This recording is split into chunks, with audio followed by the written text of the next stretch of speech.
মোরা চলে এলাম হাকিমুদ্দিন লজ গাড়ে রামু মোরা বিয়ের দাওয়াত খেতে দুগা নৌকা লিছি ফতমুগা নৌকা সাইরিয়ে দিল মৌকা আগে দিয়ে মোরা আরুগা নৌকা লই একটু মোটামুটি ভিউ লইতে আসি যেহেতু গাড়ুগা লঞ্চ আছে তো একসার ভিউগা ভালোই লাগে তো ভিউগা লইয়ে টইয়ে মোটামুটি ভিডিও টিডিও করে একসার মগতেন ভালোই লাগতে আছে কি সুন্দর প্রাকৃতিক দৃশ্য।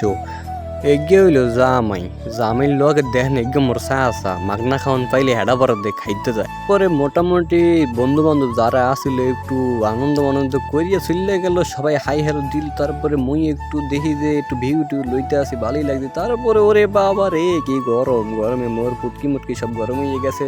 তারপরে একটু ভিউ টিউ রইলাম নদীর মধ্যে। তারপরে মোরা চলে গেলাম একবারে চরের কাছাকাছি। তারপরে মগ আগে যে নৌকাটা ছাড়িয়ে গেছে হ্যাঁ মই ধরে লাইছি। তারপরে শুরু হয়ে গেল একজনে পিস করবে, কার আগে কে যাবে।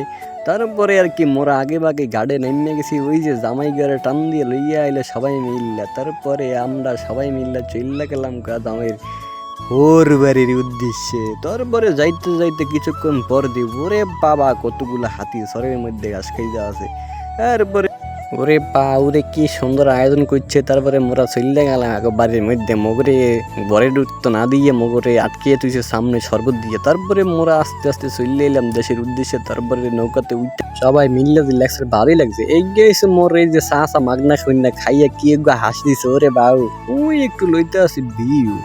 তারপরে মোরা নদীর মধ্যে আইয়া দিই হাকিমুদ্দি গাড়ের দুগা লঞ্চ।